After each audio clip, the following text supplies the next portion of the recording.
எனக்கு யோகமான தசாவுத்தி நடக்குதுன்றாங்க. ஆனால் ஒன்றும் பெரிய யோகமெல்லாம் வந்த மாதிரி காணோம். எப்பயும் போல தான் இருக்கேன். நிறைய காசு வேணும் கொட்டும்னாங்க, ஒன்றும் கொட்ட காணோம் அப்படின்ற மாதிரியான மனக்குறை நிறைய பேர்த்துக்கு இருக்கும்.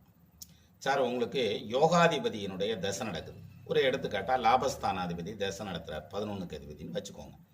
இந்த தசையில் நிச்சயமாக உங்களுக்கு பணம் வரணுங்கிற மாதிரியான அமைப்பு இருக்குது அப்படின்னா, ஏதாவது ஒரு புத்தி அந்த சக்ஸஸை கொடுக்கும். இதை இன்னொரு விதமாக கண்டுபிடிக்கலாம். எப்படின்னா, உங்கள் ஜனன ஜாதகத்தில் ராகு எங்கே இருக்குன்னு பாருங்கள்.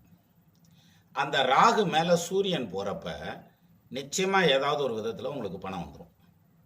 இப்போ இங்கே ஒரு டவுட் வரும், அதாவது புரியாமல் பேசிக்கிருக்கான். ராகு மேலே கோச்சார சூரியன் போச்சுன்னா தகப்பனுக்கு தானே ஆகாது, அல்லது அரசாங்க வகையில் விரோதம் வரும்ல அப்படின்னாக்கா, அது சூரியன் மேலே ராகு போனால். நான் சொல்கிறது, ராகு உங்கள் ஜனனகால ராகு மேலே சூரியன் போச்சுன்னா அந்த பீரியடில் பாருங்கள், crypto currency, forex trading, share market, அல்லது இது மாதிரி ஸ்டாக் வச்சு விற்கிற வியாபாரம், இந்த மாதிரியான பிஸ்னஸில் இருக்கிறவங்க நிச்சயமாக நல்ல வலுவான ஒரு வருமானத்தை சம்பாதிப்பாங்க. இது எவ்வளோ காலத்துக்கு இருக்கோ, அந்த ஒரு மாதத்துக்கு தான் இருக்கும்.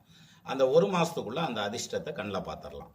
பட் அதுக்கு அந்த யோகமான தசா புத்தி நடந்துட்டு இருக்கணும். அப்படி நடக்கல, எனக்கு ஒன்றும் செய்யலைன்னு சொல்லிட்டு இருப்பாங்க பாருங்க. இந்த மாதிரி டைமில் தான் திடீர்னு ஒரு சொத்து அமையிறது, திடீர்னு ஒரு தொழில் அமையிறது, எதிர்பாராத பொருளாதாரம் கைக்கு வர்றது, இது எல்லாமே இதில் தான் நடக்கும்.